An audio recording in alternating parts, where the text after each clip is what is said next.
tarde a todos. Nós falaremos sobre liderança e tradição contemplativa.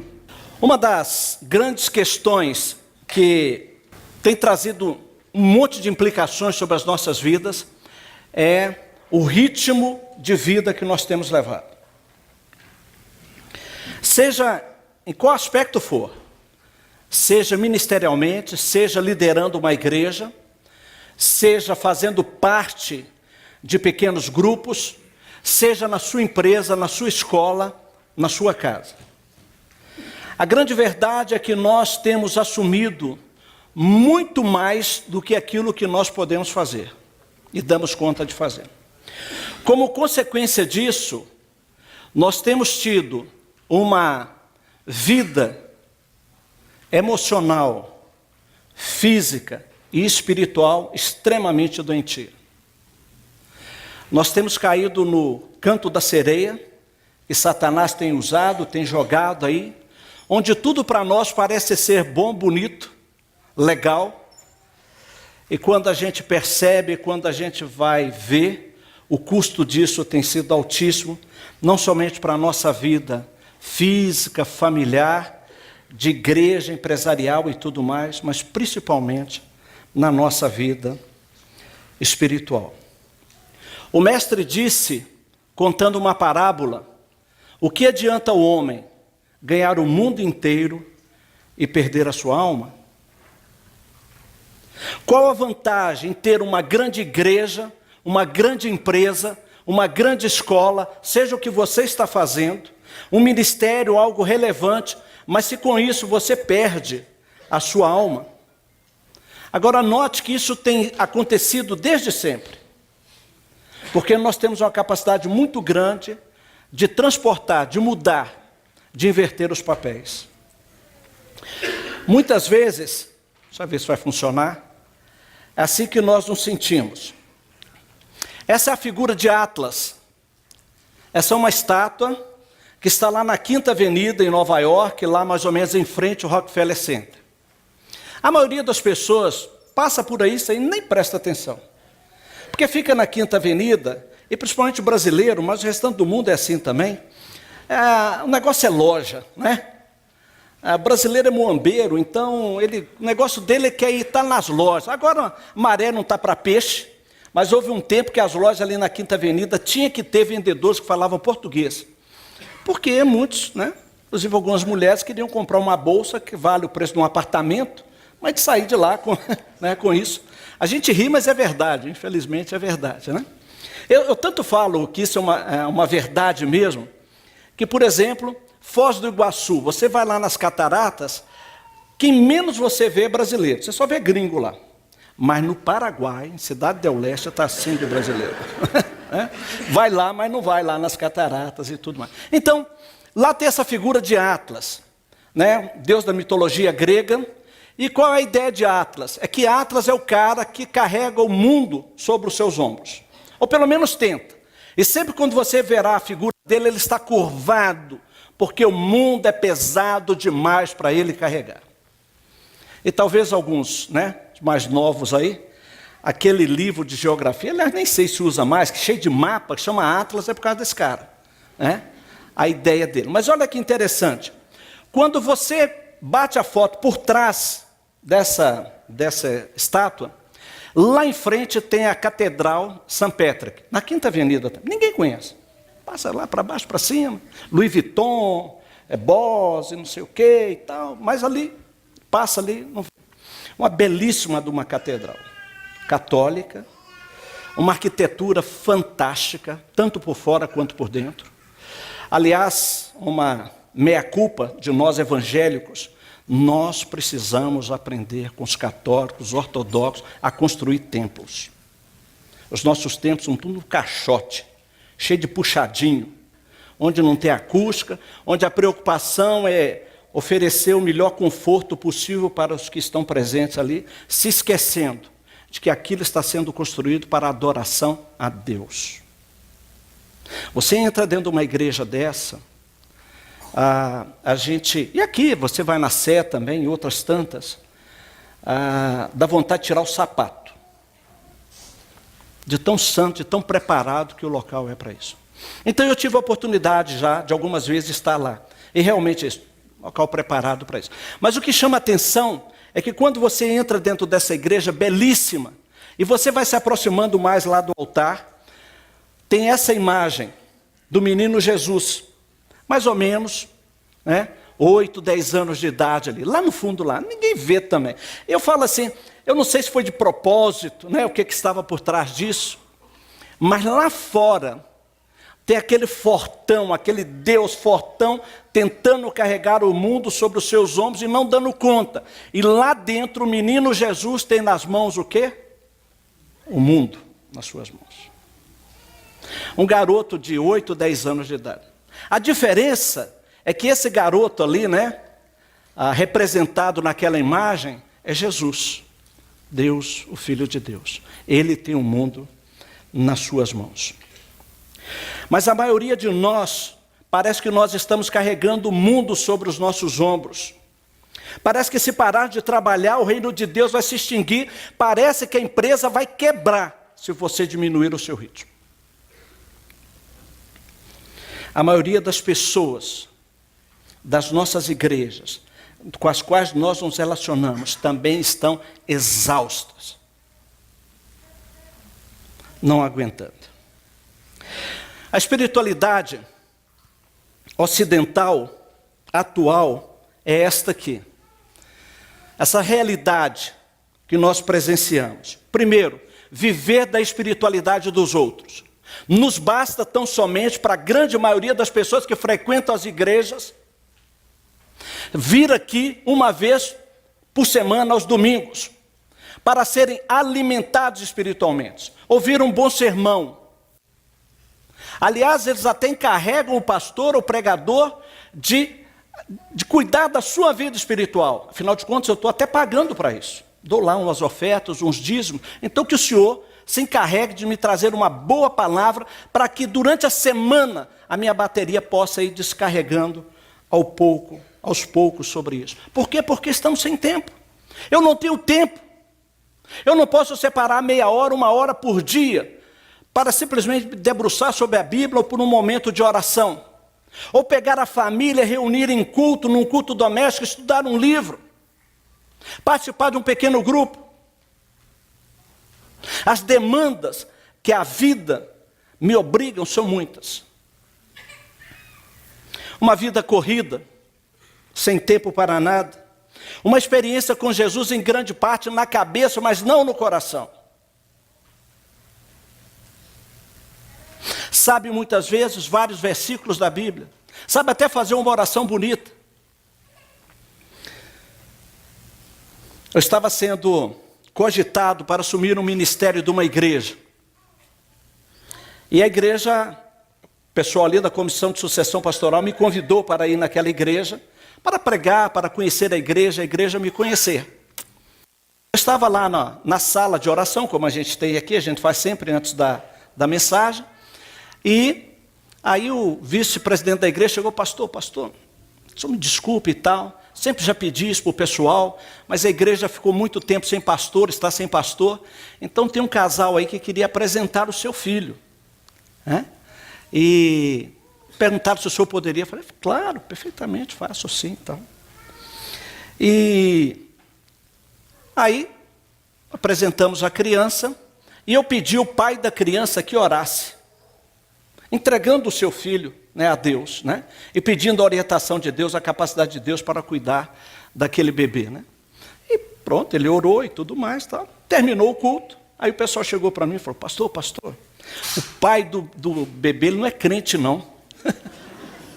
E ele fez uma oração que muitos crentes não conseguem fazer, mas ele fez. Então, que não está no coração, uma espiritualidade rasa, sem muita vontade de buscar Jesus, qualquer coisa nós trocamos Jesus. Agora com as mídias sociais é impressionante o tempo que se gasta com isto, mas não se gasta o mesmo tempo na Bíblia, em oração, em um tempo com Deus. A concorrência é muito grande. E nos sentimos exaustos, sobrecarregados. Esta é a coisa que a gente tem visto. Lembram desse filme? Velocidade Máxima. Se você não assistiu, eu vou contar o filme, spoiler inteiro aqui, né? Coisa. Mas a história é o seguinte: Los Angeles, um ônibus de passageiro, e um terrorista coloca uma bomba no ônibus, um ônibus cheio de passageiro.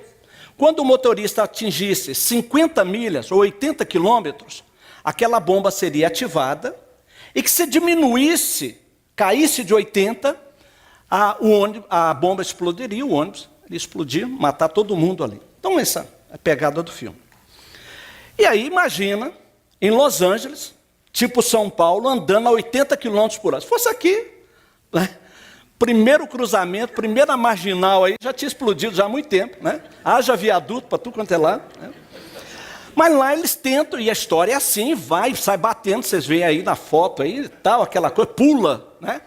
Esse viaduto aí da marginal que quebrou, esse é fichinha, porque o de lá vai 100 metros de distância, o ônibus passa por cima daquilo, até que o mocinho consegue levar lá para o aeroporto e fica dando volta, até descobrir como desligar a bomba e tudo mais.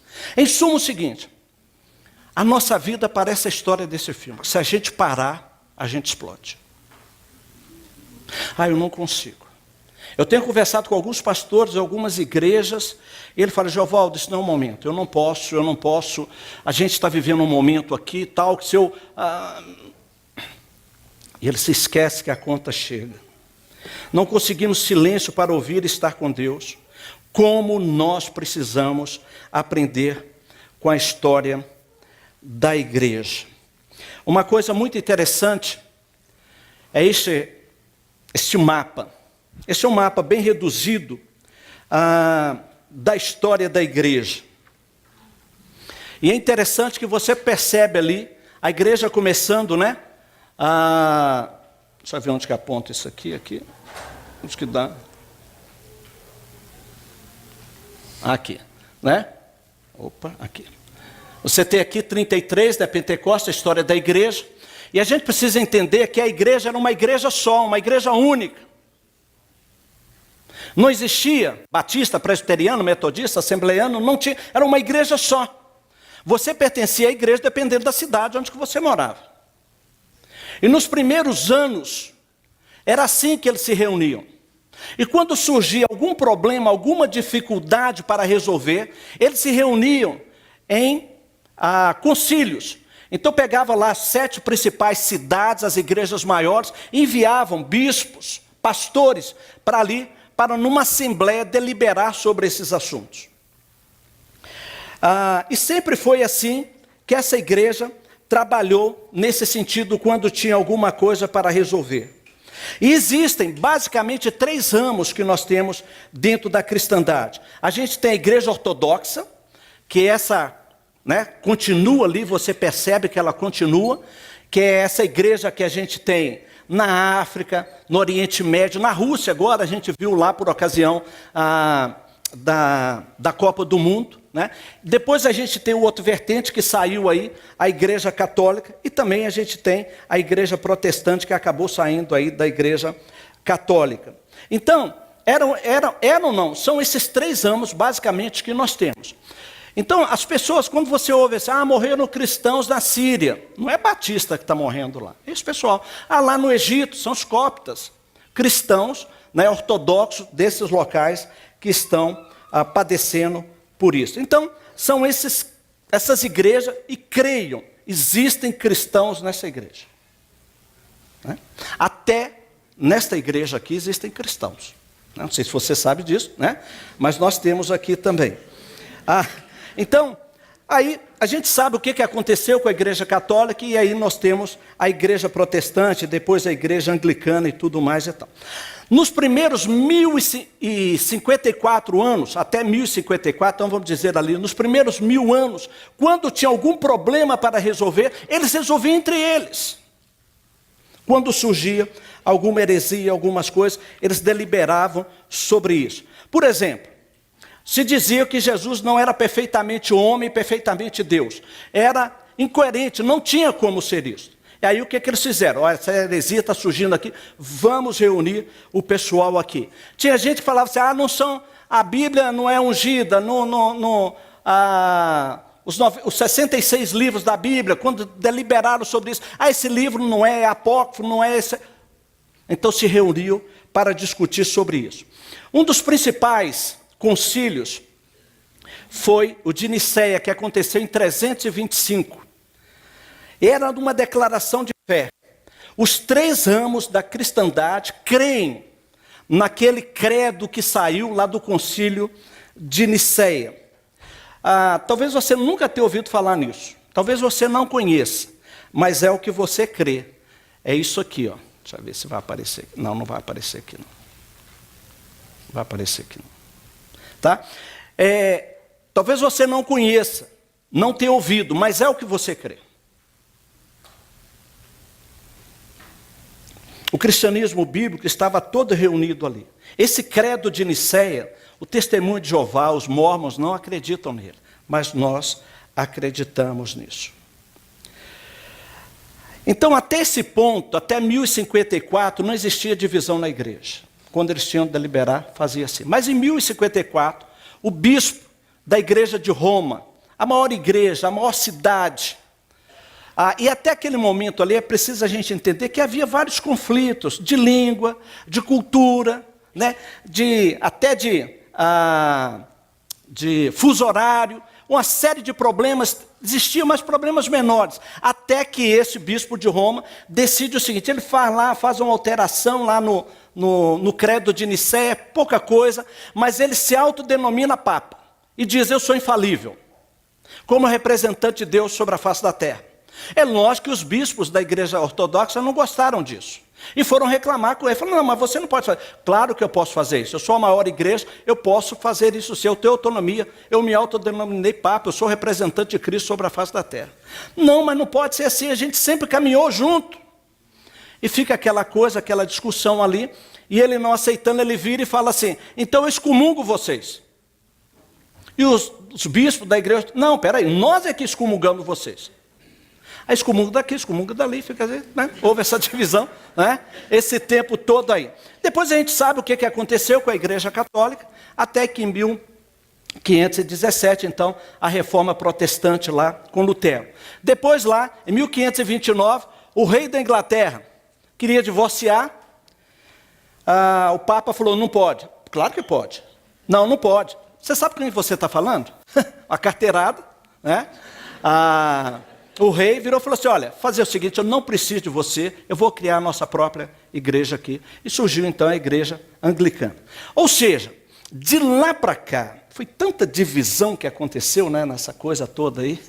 Provavelmente, se a gente for olhar aqui, olhando isso aqui assim, a gente deve estar mais ou menos por aqui assim. Né?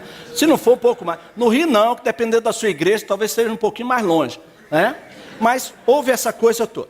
Por que eu estou falando isso aqui? Por que nós precisamos aprender com a história da igreja? Porque a história da igreja vai nos falar sobre essa questão da espiritualidade contemplativa, das disciplinas espirituais, das quais nós abrimos mão.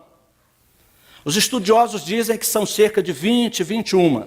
Jejum, oração, leitura bíblica, lectio divina, silêncio, solitude, enfim, né?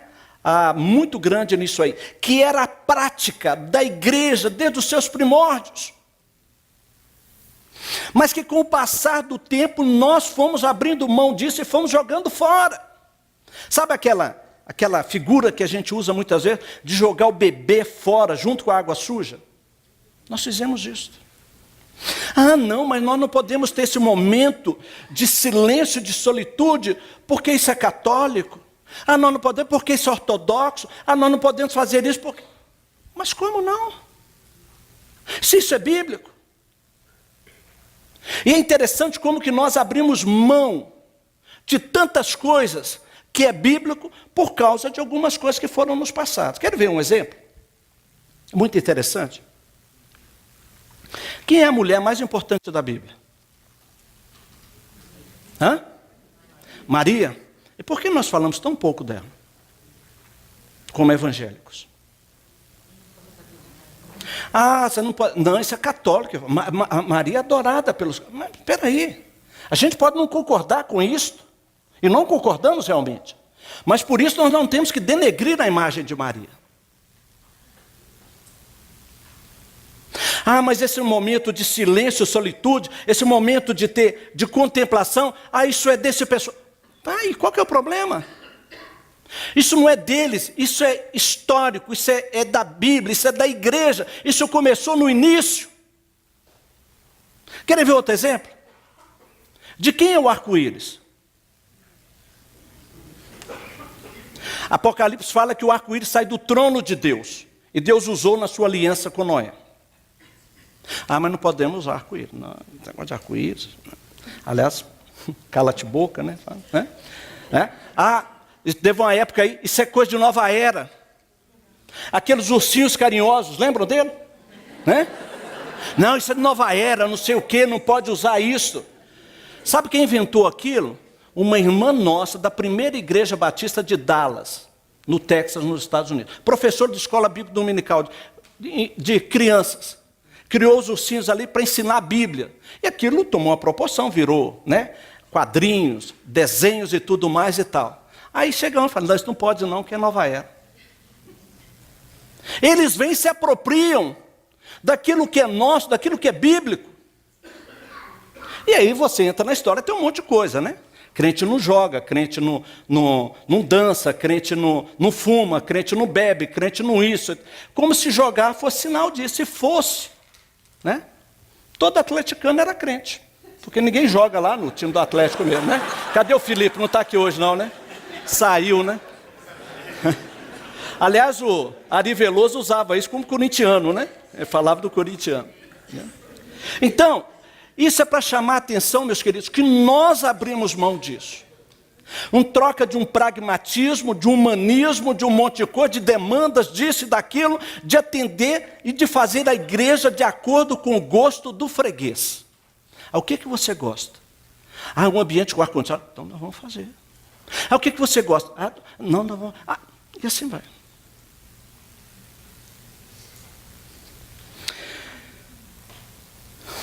E eu quero tratar com vocês aqui de pelo menos 2 dessas disciplinas espirituais. A primeira delas, chamado os ritmos do ofício diário, ou do culto diário. São 2 formações, estratégia de formação espiritual. O salmista disse o seguinte: uma coisa pedi ao Senhor, é o que procuro, que eu possa viver na casa do Senhor todos os dias da minha vida, para contemplar a bondade do Senhor e buscar a sua orientação no seu templo. Salmo 27. Olha o desejo de Davi. Aliás, os Salmos, o livro dos Salmos é o nosso livro querido. É o livro que nós mais nos identificamos, porque os salmistas falam aquilo que nós gostaríamos de falar, mas que temos vergonha de falar até sozinhos. Então eu quero incentivá-los a não ter somente um momento devocional a Deus durante o dia. Pastor, está difícil ter um, o senhor está querendo mais do que um? Eu não estou conseguindo fazer. Exato. Eu queria incentivar você a ter pelo menos 3, 4 momentos a Deus durante o dia. Se você foi ensinado a ter um momento devocional pela manhã, joia, mantenha isso. Mas vamos ampliar isto, porque o objetivo não é somente ler a Bíblia, mas orar, buscar a Deus durante todo o dia, estar atento à voz de Deus, para que você sinta, pratique a presença de Deus durante todo o dia. Nos monastérios, é que eles não paravam somente uma vez por dia para estar com Deus, mas alguns deles paravam até 8 vezes ao dia. Aí você vai virar, pastor, esse cara não fazia nada, né? O dia inteiro, para ficar lá só orando, lendo a Bíblia e tudo mais. Não é bem assim não, né? Você acha que a cerveja surgiu aonde, né? O vinho foi aperfeiçoado aonde? Mas, brincadeiras à parte, não era bem assim. São Bento tinha uma prática que ele dizia o seguinte: ora et labora, ora e trabalha. Os monastérios tinham uma vida assim. Eles cuidavam de tudo lá. Quem leu lá o Monge o Executivo, dá mais ou menos uma ideia, né? Do que eu estou falando aqui. E a vida daquelas pessoas, dessas pessoas, porque ainda, né, tem, é uma vida de nos fazer envergonhar. Foi descoberto, não tem muito tempo, os escritos do irmão Laures, o irmão Lourenço. São cartas, escritos dele. Ele era cozinheiro no monastério. Quer dizer, cuidava basicamente da cozinha, preparando as coisas ali e tudo mais. Mas quando a gente lê os escritos daquele homem, é de corar de vergonha. Eu, como pastor, eu me envergonhei de ver a vida daquele cara, a intimidade dele com Deus. Eu estou lendo o livro de Teresa de Ávila. Uma mulher, uma beata, católica, espanhola. É de fazer ficar vermelho. E a gente vai correria para baixo, e deixa. Aí, quando a coisa aperta, a gente corre para Deus. A gente precisa mudar esse momento de tempo com Deus, de não somente um devocional, mas eu queria estimular a culto diário, um culto diário. Aliás, quando a gente fala de ofício diário, a palavra ofício vem de trabalho, trabalho de Deus. Deus sempre vem e se manifesta, Ele sempre vem à nossa busca, Ele está fazendo e nós vamos até Ele. E aí, base bíblica para isso. Você tem Davi, por exemplo, ou os salmistas. 7 vezes por dia te louvo por causa das suas justas ordenanças. Como é bom render graças ao Senhor, anunciar de manhã o teu amor leal e de noite a tua fidelidade. À tarde, pela manhã e ao meio-dia choro, angustiado, e Ele ouve a minha voz. Veja, não é um momento só. Se você tem um momento, louvado seja Deus por isso. Não pare com isso não. Mas é pouco. Nós precisamos trazer Deus para o nosso dia a dia.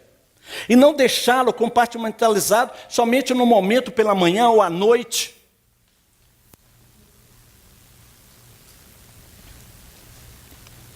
Daniel, que a gente gosta tanto, quando Daniel soube que o decreto tinha sido publicado, foi para casa, para o seu quarto, no andar de cima, onde as janelas davam para Jerusalém. 3 vezes por dia, ele se ajoelhava e orava, agradecendo ao seu Deus. Agora preste atenção, como o quê? Amava fazer. Ele não foi fazer isso por causa do decreto, não. Só de pirraça, agora eu vou orar 3 vezes por dia. Não. Ele fazia isso, ele costumava fazer isso. Aliás, o decreto foi por causa disto. Vocês estão me entendendo? Vocês estão vendo o que é a coisa? Então, por que nós vamos ter que tem aquele que é só aquela oração da comida, né? Famoso, faça mal, faça bem, em nome de Jesus, amém. Tem muitos que oram, inclusive comigo já aconteceu, ora ali na refeição, ele está comendo, eu orei. Por desencargo, vai e ora de novo. Vai que faz mal, né, a comida, não cai bem e tudo mais. Tá? Mas a gente ter um pouco mais de tempo sobre isso. O próprio Jesus nos deu exemplo. Moisés nos deu exemplo. Ou seja, a Bíblia está cheia de exemplos. E na história da igreja está cheia de exemplos. Então eles começaram a parar 3, 4 vezes ao dia para estar com Deus. Então a diferença do culto diário para o que eu chamaria do tempo devocional evangélico diário é que o objetivo é estar em comunhão com Deus, não apenas receber alguma coisa dele. Preste atenção aí. Estar com Deus e não somente receber dele. Porque a maioria do nosso tempo com Deus é só me dá, me dá, me dá, me dá, me dá, me dá. Não que haja problema com isso, muito pelo contrário. Deus se alegra nisso. Mas vamos aprender a estar com Ele. Nós líderes precisamos aprender a estar com Deus para liderar a partir dEle. E não o contrário. O culto diário tem um tempo de silêncio. Como é importante o silêncio, eu já tenho falado isso aqui com vocês aqui. Uma coisa de divino, de especial nisso. Você parar em silêncio, procurando ouvir Deus. A cabeça viaja, né? Mas uma coisa muito bacana é que quando você está assim e a cabeça viaja, 1000 vezes deu aquela viajada, não se preocupe não, porque 1000 vezes o Espírito vai bater no seu ombro e falar assim, volta para Jesus. E a gente volta para Jesus. Então, tem meia hora ou 1 hora pela manhã, mas também algumas paradas de 5 minutos durante o dia. Como é que tem sido o meu dia? Eu acordo por volta de 5 horas da manhã, e ali, faço a higiene ali e tal, e 5 e pouco eu entro lá no quarto que eu tenho lá em casa lá, e fecho a porta. A Valquíria sabe que quando aquela porta está fechada, não me chama. A única exceção, caiu da escada, quebrou o pescoço, alguma coisa, você vai lá e tal, chama. Senão até amarrar, fazer igual o sacerdote, amarrar uma corda no pé para puxar e tudo mais e tal. Então tenho esse tempo ali. Silêncio, entre 15 e 20 minutos, já consigo fazer, isso é hábito, você vai criando isto. Depois eu tenho um tempo de leitura, de estudo da palavra de Deus, né? E sempre varia aí a coisa. Tem um tempo de oração, eu tenho um diário, onde eu anoto o meu momento com Deus, né? E aquele diário também a Valquíria fala, sabe que é imexível, né? Intocável, se mexer a mão cai. Por quê? Porque aquilo é meu. Eu falo mal dela ali. Então, por que ela vai ficar pegando lá para ver, né? Não, entende? Eu estou abrindo meu coração para Deus, né? E isso é uma coisa. Por que nós não temos esse costume de diário? Em outras culturas, isso é muito comum.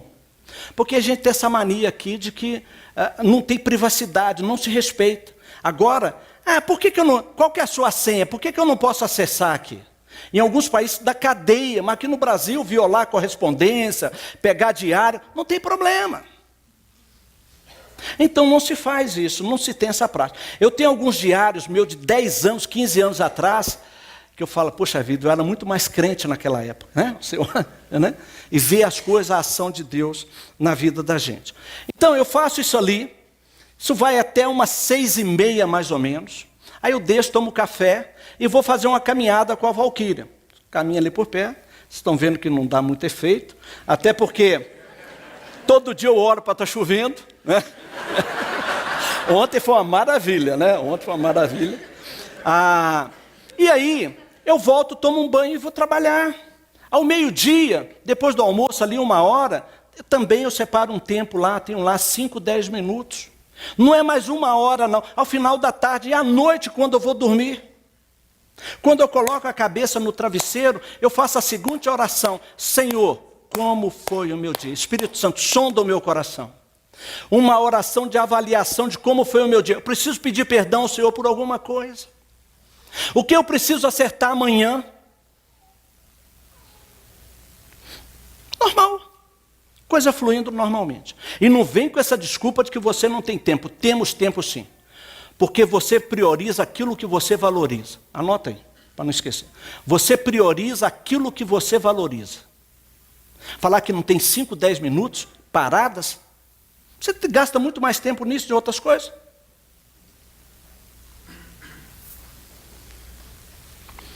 Eu estou falando aqui, mas consciente da presença de Deus. Posso estar de férias, mas consciente da presença de Deus também.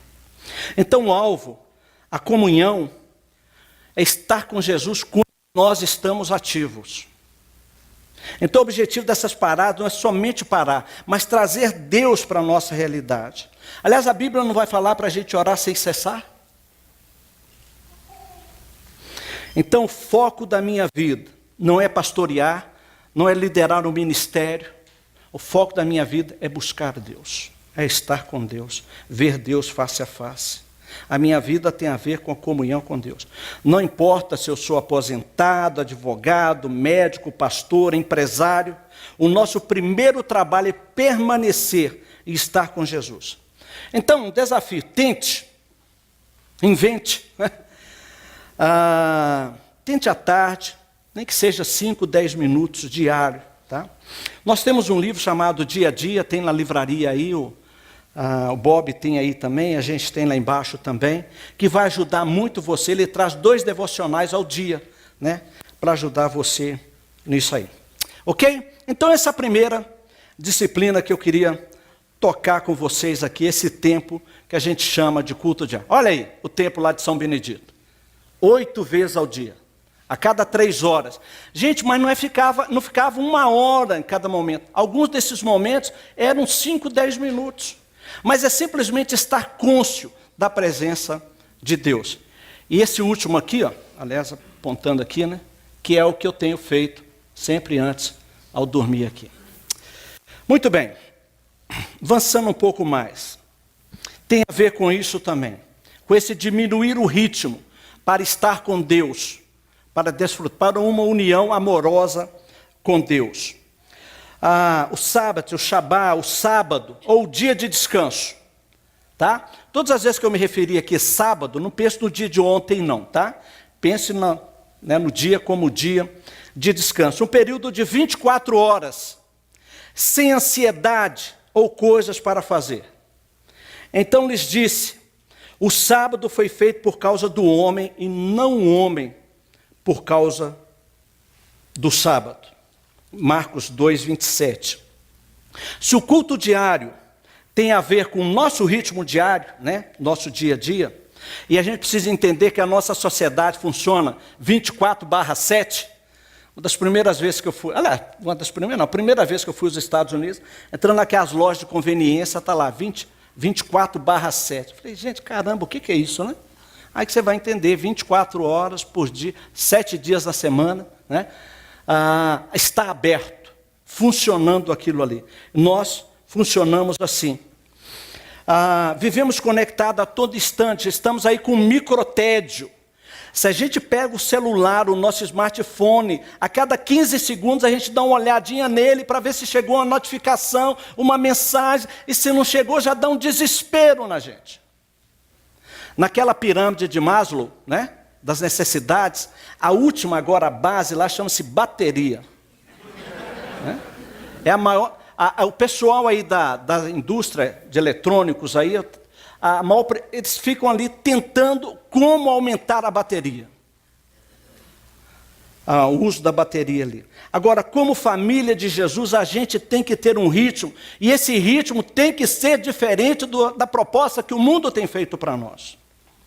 O culto diário nos ajuda nisso durante todo o dia, mas a cada semana a gente tem um sábado, um dia de descanso. A forma como o mundo funciona é assim. Ritmo secular. Você trabalha, férias. Trabalha, férias. Mas o ritmo de Deus é trabalha, descansa, trabalha, descansa, trabalha, descansa. Você sabia que não tem férias na Bíblia? Quem que inventou isso, hein? Dizem as más línguas que foram os americanos, criaram lá um monte de hotel e não tinha gente para ficar no hotel.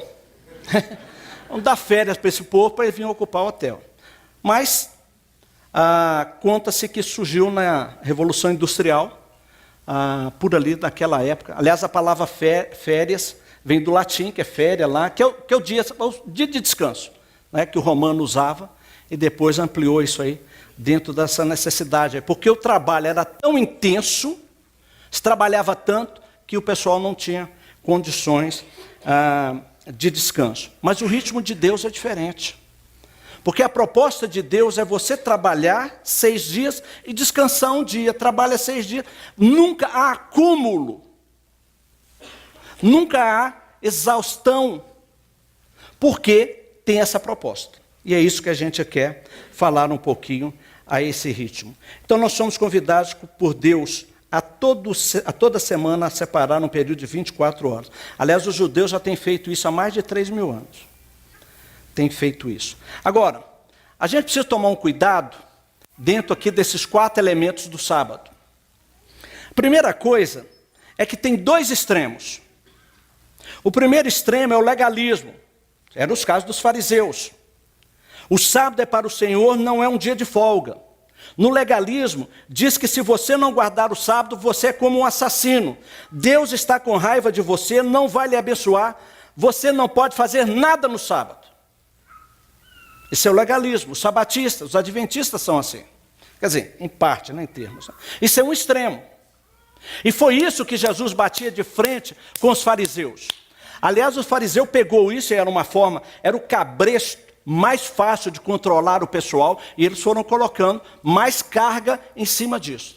A tal ponto que aquilo que era para ser o maior momento de prazer, de deleite, de satisfação do povo, se tornou o pior encargo sobre a vida do povo de Israel. O outro lado é o perfeccionismo, que diz que o sábado, que é a maioria de nós, o sábado não tem importância nenhuma. Jesus é o nosso descanso sabático. Não ligue para isso. Os 10 mandamentos não têm valor, nós vivemos numa nova aliança. Você trabalha 7 dias por semana, mas não tem problema nenhum a esse respeito. Mas a posição bíblica é diferente. O sábado é como uma disciplina espiritual, como discipulado. Por exemplo, se você não está orando, aliás, se você não é salvo pela oração, mas se você não estiver orando, alguma coisa está errada na sua vida. Você não é salvo também pelo estudo da Bíblia, mas se você não está estudando a Bíblia, é capaz de estar meio perdido, desorientado. Então você também não é salvo por causa do sábado. Mas se você não está guardando o sábado, é provável que você esteja trabalhando mais do que deveria. Veja a razão por que Deus nos deu um sábado. Está lá nos 10 mandamentos. Tanto em Êxodo capítulo 20, quanto em Deuteronômio capítulo 5. Deuteronômio capítulo 5 é a repetição da lei. Lembra lá que em Êxodo capítulo 20, Moisés está lá no Sinai, e ele recebe os 10 mandamentos, as 2 tábuas da lei, né? Aliás, o pessoal brinca que Moisés já era extremamente antenado, né? Um cara fora de sua época, porque ele desce de lá com 2 tablets, e ele recebe as coisas da nuvem, né? Já tirou da nuvem, né? E tudo que veio ali, né? E a gente achando que... Então Moisés desce, chega lá embaixo, aquela bagunça, aquela coisa toda lá embaixo, ele joga as tábuas, né? Deus pune o povo infiel ali, e as tábuas somem ali. Aliás, ninguém sabe onde que está, deve estar lá na Arca da Aliança, lá que o pessoal está procurando aí, os caçadores estão atrás dela aí. Mas em Deuteronômio 5, ele repete os 10 mandamentos. Agora tem algo interessante. O 4º mandamento, que é a respeito do sábado. Nos chama a atenção aqui o seguinte: dos 10 mandamentos, o único que a gente não cumpre é o 4º. Não é verdade? Ou não? Não, é verdade. Né? A gente até dá umas pisadas de bola aqui, umas coisas, mas ninguém está matando, furtando, adulterando, cobiçando. Aqui precisa mudar, agora tem que colocar o homem da outra também e tal. Né? A gente aceita isso, a gente cumpre. Aliás, quando nós chegamos no Novo Testamento, tudo isso é ampliado, inclusive. Mas o 4º mandamento ele foi abolido, ele foi tirado como se fosse errado. E lá em Êxodo, quando Deus fala, Deus diz o seguinte: vocês vão guardar o sábado, porque em 6 dias eu criei o mundo, e no 7º eu descansei. Deus remete à criação para falar sobre o sábado. Foi ele que inventou isso, não fomos nós. Ninguém chegou para ele reclamando. Adão não chegou para ele e falou: Senhor, eu estou cansado, é muito trabalho tomar conta disso. Não, Deus fez isso. E o texto diz lá, a maioria das traduções que nós temos, diz que Deus descansou. Deus descansou de quê? Se Deus não se cansa. Eu falo que se Deus cansou alguma coisa, foi a língua, porque ele falava, as coisas surgiam. Aliás, eu tenho para mim que ele nem chegou a falar, ele pensou e as coisas foram surgindo. Então, descansou de quê? A melhor tradução para ali, para essa palavra, seria: Deus se deleitou. Deus tirou aquele dia, afastou um pouquinho para contemplar, se deleitar em cima daquilo que ele havia criado, a ter prazer, satisfação com aquilo que tem nos faltado. Então ele faz isso. E ele fala o seguinte: pô, isso aqui é bacana, eu quero que todo mundo faça isso. Quando ele repete aqui, você observa que ele muda o final. Ele diz aqui, não farás nenhum trabalho, lembra-te de que foste escravo no Egito e que o Senhor, o teu Deus, te tirou de lá com mão poderosa e com braço forte. Ele mudou esse filho. Aliás, é o único dos 10 mandamentos que teve uma mudança, uma pequena alteração. E ele diz o seguinte: lembram quando vocês eram escravos no Egito por mais de 400 anos? Para que vocês prestavam lá? Vocês só serviam para amassar barro, fazer tijolo, para construir os palácios de Faraó. Faraó era como uma possessão sobre vocês, como Satanás, o inimigo sobre a vida de vocês, potestade dos ares sobre vocês, dominava vocês. Quando vocês não prestavam mais para isso, pegava você e jogava fora, troca, bota outro no lugar. Vocês funcionavam lá como máquinas. Mas Deus está dizendo: eu tirei vocês de lá para dar uma nova vida, uma nova liberdade para vocês. Agora um novo estilo de vida. Vocês não são mais escravos. E ele fala o seguinte: olha, lembra que não foi fácil tirar vocês de lá. Às vezes tem algumas expressões na Bíblia que nos passam assim, desapercebidas. Por exemplo, nos fala aí que Deus falando o seguinte: eu tirei vocês de lá com mão poderosa e braço forte. Porque na cabeça da gente parece que é um negocinho assim, Deus... Pum. Tem coisas no mundo espiritual que nós não fazemos a menor ideia de como funciona. Essa palavra no hebraico é a mesma no grego usada para referir à ressurreição de Jesus. Que a gente também fichinha. Nós sabemos que Deus é onipotente, Deus tem todo o poder, sabedoria, todas as coisas. Mas a gente precisa entender o custo de determinadas coisas, da dificuldade. Lembra lá de Daniel orando? E o anjo chega e fala assim: homem muito amado, desde que você orou, no primeiro dia que você orou, a resposta foi dada. Mas ele ficou quase 3 semanas até chegar e trazer a resposta a Daniel. Porque aqui para cima não foi fácil não. Isso é o anjo falando. Precisou que Miguel viesse para me ajudar. Então Deus tira isso. Nós precisamos entender que isso que está colocado sobre nós é uma opressão. E a gente não ter tempo para Deus, tempo para nós, tempo para a família, tempo para a igreja também. Faraó representava a potestade do mal, era como um demônio. E agora Deus tira esse povo de lá. Mas o povo não esqueceu de lá, ficava lembrando das coisas de lá. Eu quero voltar, lá eu tenho comida, lá eu tenho água, eu trabalho, eu me mato, mas eu tenho isto. E não é assim que nós fazemos? A gente nunca está satisfeito com o que nós temos. A gente sempre quer mais. Uma vez uma pessoa chegou para mim e falou assim: pastor, eu queria pedir oração para o senhor, surgiu uma oportunidade aí de um novo emprego. Eu falei: mas você não está trabalhando? Eu trabalho de 8 às 5, mas surgiu a oportunidade de trabalhar de 6 à meia-noite e tal. Aí eu falei: tá, rapaz, você veio pedir para a pessoa errada, eu vou pedir para Deus não te dar esse emprego. Entendeu? Porque não é possível. Aí você fala: não, porque vai entrar uma grana. É sempre assim, a conversa é sempre a mesma. Surge uma dificuldade aqui, aí surge uma oportunidade, uma porta se me abriu. Que vai implicar em você gastar mais tempo seu, gastar mais dinheiro, ter menos tempo com a sua esposa, com seus filhos, com Deus, com a igreja e tudo mais. Ah, mas vai surgir, eu vou poder fazer. É sempre assim. E a gente vai embarcando nessa... Nós nunca estamos satisfeitos com o que nós somos, com o que nós temos. Aquela vida simples, comum do lar, conforme diz Pedro, aquilo já foi para as cucuias há muito tempo. E aí nós estamos pagando esse preço que nós estamos pagando. Família doente, em todos os sentidos, que não se conhece, que não se relacionam.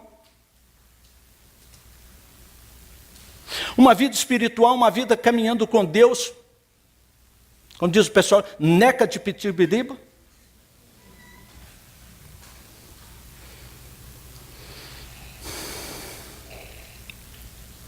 E é interessante que o mundo aí fora já tem percebido. Tem uns caras aí que trabalham 16, 18 horas por dia. Aliás, até o Dória fala que dorme 4 horas, né, por noite. Uma hora a conta chega. Então tem uns carinhas aí com 40, 40 e poucos anos, dá um infarto, um piripaco, vai parar no hospital, morre, não morre. Fica ali aquela coisa toda ali. Quando não fica entrevado sobre uma cama, ele toma a decisão, quando sai de lá, qual é a primeira decisão que ele toma? Vou mudar de vida. Dá mais tempo para mim, para minha família, para minha saúde e tudo mais. Vou diminuir o risco. Precisa disso. E falando aqui, nós temos alguns pastores aqui. Quantos pastores estão morrendo por causa de excesso de trabalho, excesso de demanda? E acho que isso é bacana. Eu estou trabalhando para Jesus. Cara, você é Marta, deixando de ser Maria.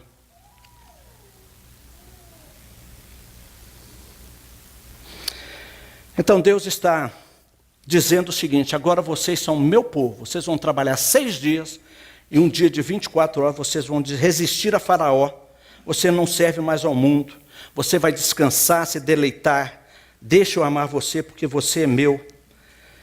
Deus está dizendo: eu quero que você pratique o sábado. Aí o primeiro ponto disto, cadê? Parar. Para o meu trabalho, o pago e o não pago, no sábado. Que dia é o seu sábado? Depois nós vamos ver isso aí. Hein? Mas nesse sábado, no seu dia de descanso, você para o seu trabalho, pague ou não pague. Mulheres, não é dia do marido ficar consertando torneira, trocando fechadura, cortando grama, mulher lavando roupa, limpando casa. Não, não é para isto.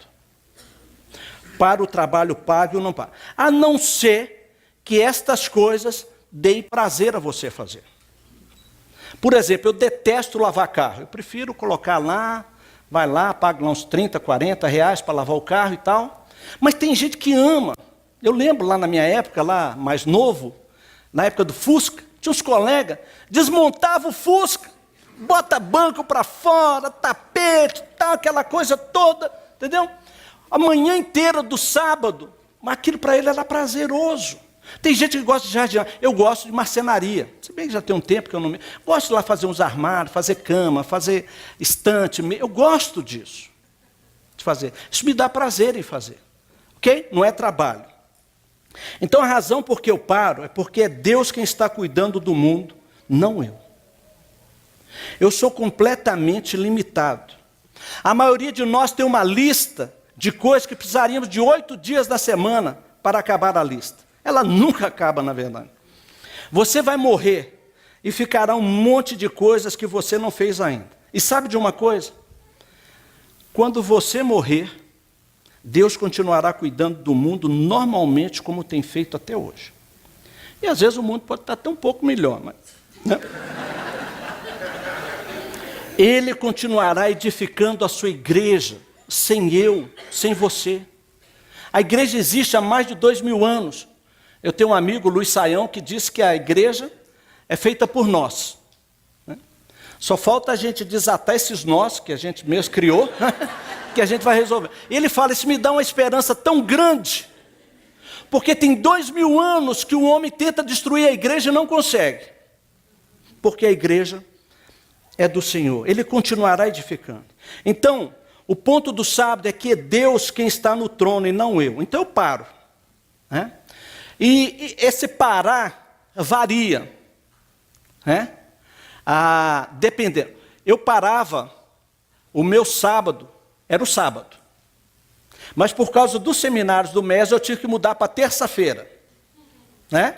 Porque sempre, final de semana, realizando. E agora, talvez eu tenha que mudar esse dia também, né, no próximo ano aí, mas de tal forma que encontre o dia aí. Então resisto à cultura que diz, você tem muito o que fazer. E eu digo, nós não somos donos do mundo, Deus é o dono do mundo. Olha que interessante isso aqui. Talvez alguns de vocês conheçam, tá? Essa loja chama B&H, é uma das maiores lojas de eletrônico, som, foto, lá dos Estados Unidos, fica lá em Manhattan, no centro de Manhattan. É um prédio muito grande, já estive lá algumas vezes comprando. Os meninos ali da Texas, aqui é a nossa Disneylândia, né? Você vai ali, você fica, né, deslumbrado com essas coisas ali. Os donos dessa loja são judeus ortodoxos, aqueles que usam aquele cachinho aqui e tal. E aí o seguinte, toda sexta-feira, 1h da tarde, a loja fecha, para o pessoal ir para casa para o sábado. Aí você vai falar assim, mas Geovaldo, não é, o sábado judaico não é de 6 às 6? É, só que os caras precisam chegar em casa. Eles moram em Nova York, é igual São Paulo. Alguns 3, 4 horas para chegar em casa. Preparar tudo para o sábado e tudo mais. Então, 1h da tarde, sexta-feira fecha, só vai abrir no sábado, 7 horas da noite. Aí, sempre tem esses engraçadinhos. Aí chega o jornalista lá e tal, aquela coisa, entrevistando os donos lá. Mas vem cá, como é que vocês fazem na Black Friday? Semana passada, né? Que é na sexta-feira, é o dia de maior vendagem nos Estados Unidos e tal. Vocês perdem milhões de dólares nesse dia? Se perdemos, a gente fecha, né? Mas vocês são loucos de fazer um negócio desse? Como é que faz? Não, nós servimos a outro Senhor. Tonhonhon. Inclusive para nós. Agora, olha que interessante. Se a loja é virtual, viu o que está escrito aqui? Ela não funciona não, só vai abrir no sábado às 7h15. Nem na virtual você consegue ser atendido, comprar. Ela funcionava antes. Você fala, não, peraí, a gente está enganando Deus com esse negócio aqui. Então, mudaram isso aí. Ok? Segundo ponto, descansar. Para muitos de nós, esta é a nossa figura. Não vai acabar nunca isso aí. É um passo para cima, 5 para baixo, e vai ficar nessa coisa toda aí. A gente constrói um prédio. Depois temos que mobiliar esse prédio. Aliás, por falar em prédio, né? Lugar novo aí, vai dar trabalho também. Todas as vezes que a gente acaba de fazer uma coisa, tem mais 5 coisas para fazer. O que a gente faz no sábado? Descansa. Descansa da exaustão, do trabalho, da pressa, da multitarefas. Tarefas a desincumbir, tecnologia, máquina, a gente descansa disso.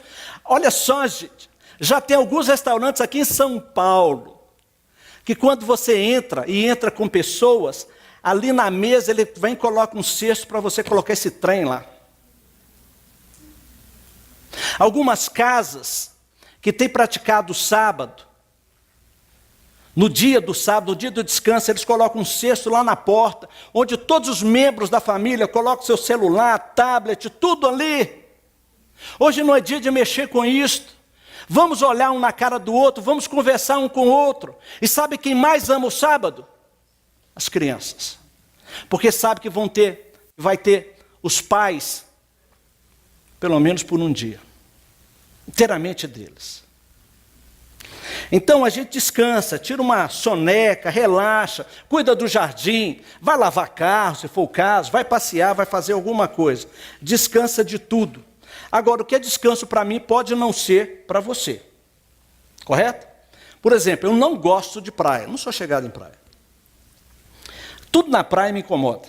Aquela areia, aquela água salgada, aquele sol, entendeu? Eu preciso manter a cor e tudo mais, sabe? Ficar passando aqueles cremes, tudo me incomoda. A Valquíria me pede para passar um protetor, um bronzeador, eu quero colocar luva, só para não ficar com a mão, né? Aquela coisa toda ali. Olha, ali depois daqueles primeiros 15 minutos, daquele primeiro espetinho de camarão, já quero ir embora. Aquilo ali para mim é um tédio. Eu tenho umas fotos aí, né, na praia, porque eu não gosto de praia, mas a Valquíria ama a praia. E como eu a amo, né, fica lá igual lagartixa, esticar lá. Passa o dia inteiro, né, naquilo ali. Não, ela vai lá na água, eu já fiquei reparando, vai lá na água refrescar, faz assim, aquela coisa assim, né? Tão queimado que está. Eu chego, alugo aquela tenda, né? Aliás, agora comprei uma até, né? E aí eu fico assim, né? Acompanhando a sombra, né? Tem umas fotos minhas que eu falei que eu vou usar no negócio, que é um tédio aquilo ali para mim. Eu gosto de campo, de praia, de montanhas, acampar e tudo mais. Deus é muito sábio, por isso Ele me fez nascer em Minas, né? O Wilson pôde presenciar isso esses dias aí, né? Aí alguém vira e fala assim, mas Minas não tem praia, azar do mar, entendeu? Se a gente gostasse desse negócio, já tinha invadido lá o Espírito Santo, tinha tomado conta daquele negócio lá, que aquilo lá não é nada sem a gente mesmo, né?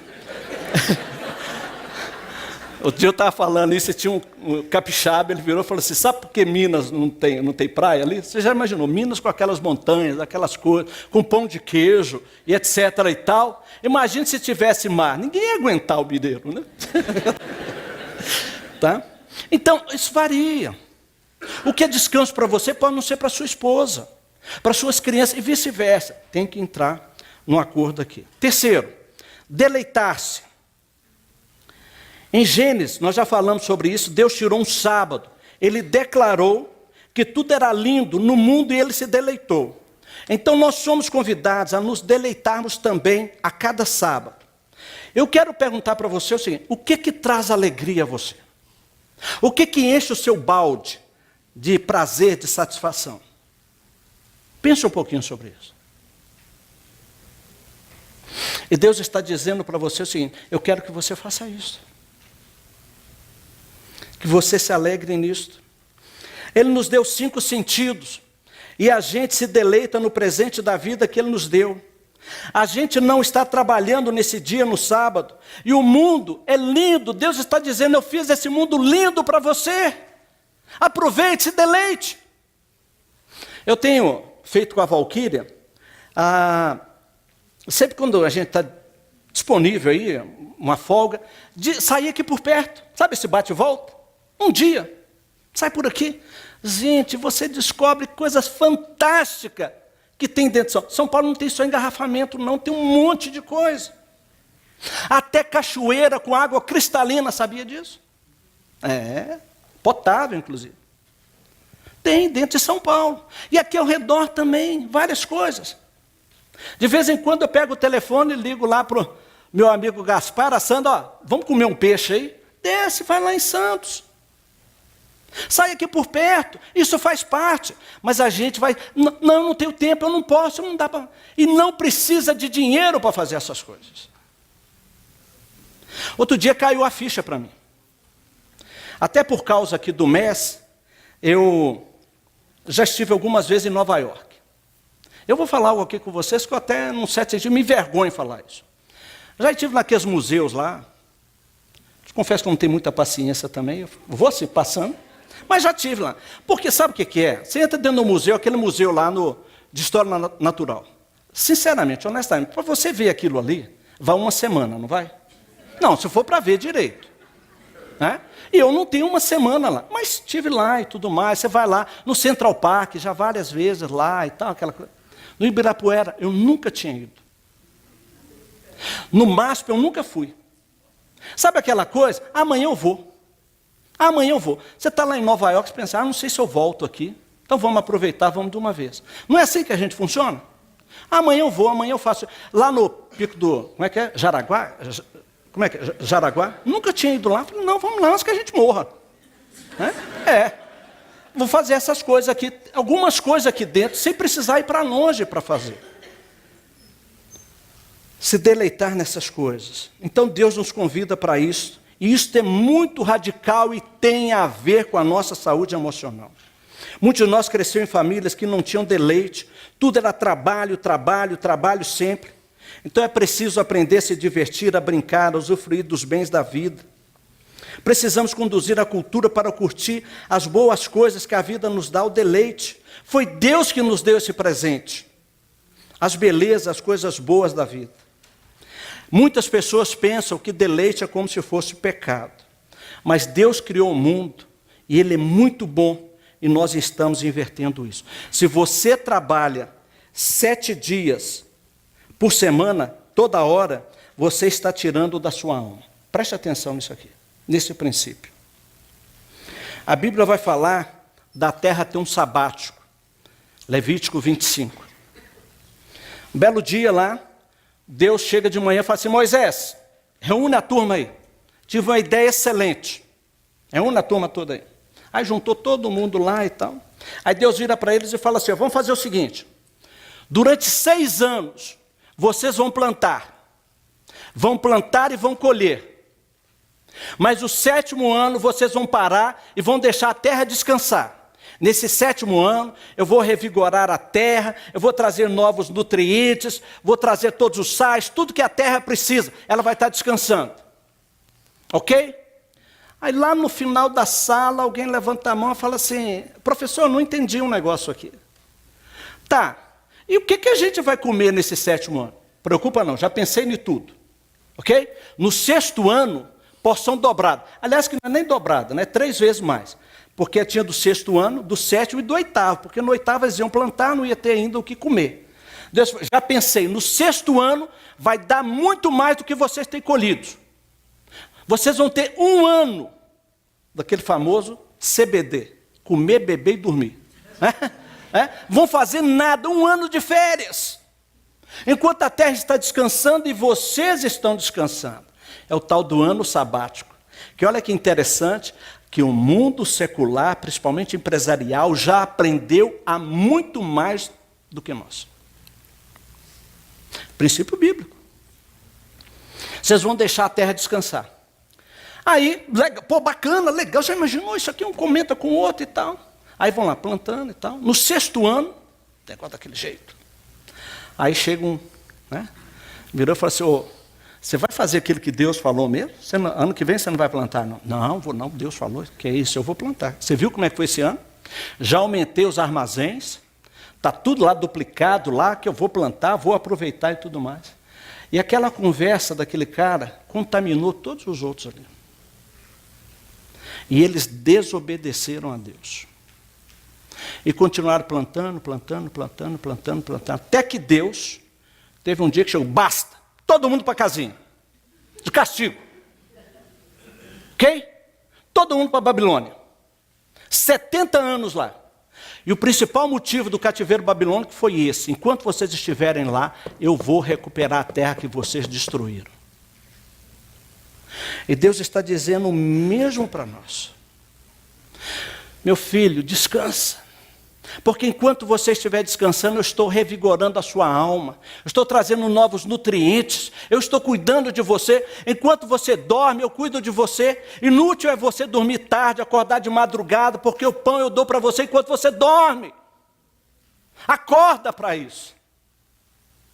Não, Senhor, não posso parar, eu não posso parar. Eu fiz você a minha imagem e semelhança, então para, você não é uma máquina. E Deus não está usando você como deveria. Todos nós temos limites. O seu solo precisa descansar. Olha isso aqui. Essa foto eu tirei lá em Chicago. Lá tem alguns outros lugares, né? Você só vê criança nisso aí. Porque para nós adultos isso é mico. Pagar mico. Né? Então a gente não aproveita, a gente não deleita. Não se deleita nas coisas que Deus tem dado para nós. 4, contemplar. Durante 24 horas a gente procura nas coisas visíveis o Deus invisível. Como num tempo na praia, no campo, ou até, principalmente, numa celebração. Um rabino escreveu o seguinte, que todo sábado você tem um gostinho da eternidade, do céu. Porque quando você morrer, você terá os 4 princípios, parar, descansar, deleitar e contemplar, ver Deus face a face.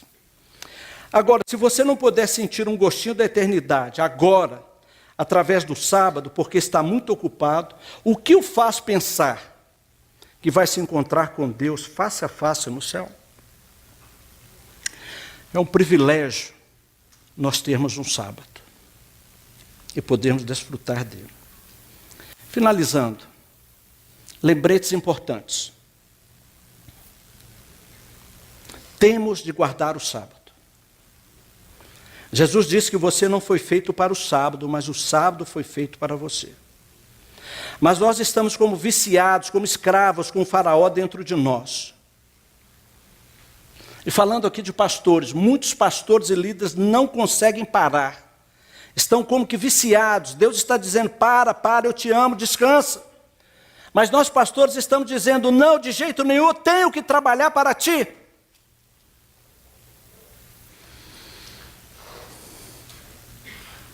Segunda coisa é o legalismo. perfeccionismo, né, que matam a guarda do sábado. É um dia sem ter o que fazer. E já falamos muito sobre isso aqui. Finalizando, eu quero dizer o seguinte.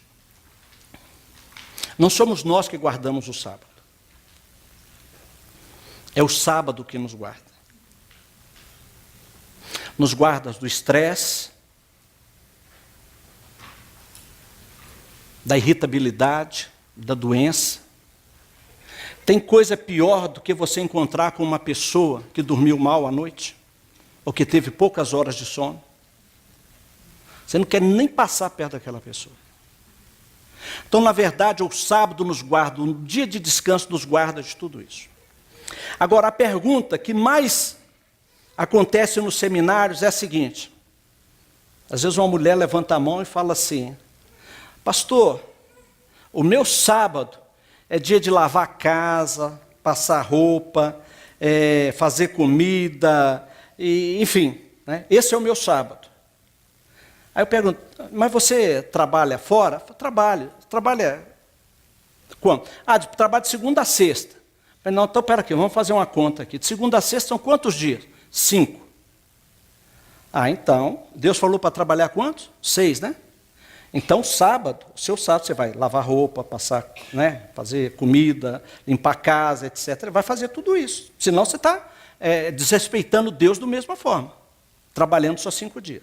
Agora, aí é uma outra discussão. Onde está aquele emprestado daquele marido seu? Está lá jogando bola com os amiguinhos dele lá, no churrasco e tudo mais. Cadê os seus emprestados, os seus filhos? Que tem um bando, né?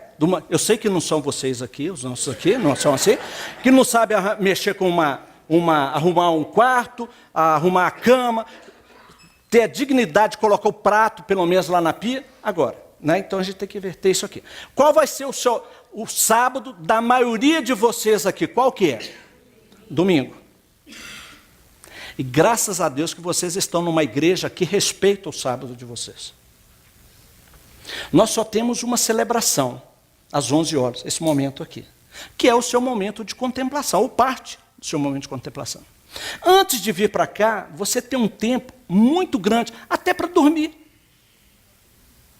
Ou você pode tomar café junto com amigos, com família e tudo. Saindo daqui, você já sai daqui e vai almoçar com alguns. Eu sempre vejo aqui, saio com alguns de vocês aqui. Se quiser me chamar para ir, eu vou também. Tá? A gente sai aqui, vai almoçar, tem a tarde inteira para fazer um monte de coisa. Agora, aquelas igrejas que tem que estar na igreja 9 horas da manhã, e depois vai até meio-dia, aí volta 6 horas da tarde, aí mata o sábado. Mata o sábado. Enfim, isso é uma outra discussão. O que vale a pena aqui, que eu quero deixar para vocês, é o seguinte. Diminua o ritmo. Antes que o ritmo diminua você. Porque vai chegar uma hora que a conta vai chegar. A gente fica reclamando, que os meus filhos não sei, porque não sei o que, tá. Quanto tempo você passa com seus filhos? Qual a qualidade desse tempo que você passa com seus filhos? Como tem sido isso com essas pessoas? E mais, quanto tempo você tem passado com Deus? Isso tudo reflete nisso aqui, no tempo que você vai dar para Deus. Ok? Curva a sua cabeça, vamos orar.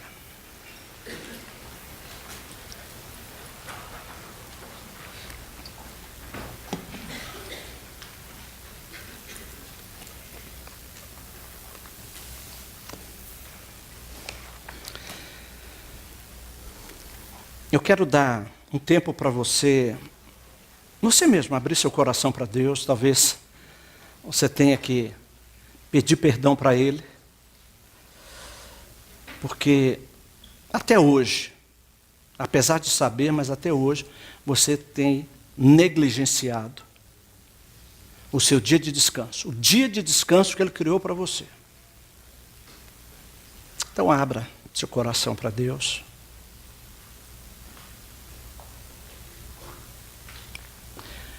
Pai amado, Senhor da glória, toda a honra seja dada ao Senhor. Bom estarmos aqui. Bom estarmos celebrando a Deus, junto com queridos de várias partes da cidade, de outras cidades. Alguns que nós nem conhecemos, Mas que bom estarmos aqui. Ó Deus, e que esse momento aqui seja um tempo de fazer parte do nosso sábado, do meu descanso.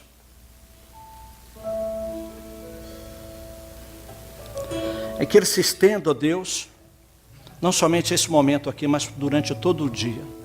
Que eu saiba refletir sobre isto. E mais do que isso, ó Deus, que eu tome a decisão, que cada um de nós aqui tome a decisão de implantar, de fazer disso uma prática, um hábito. Senhor, muitos empecilhos surgirão, muitos faraós surgirão. Mas, ó Pai, que o Teu Espírito Santo haja na vida de cada um de nós. Que o Senhor envie o arcanjo Miguel para lutar ao nosso lado, para vencermos essa batalha.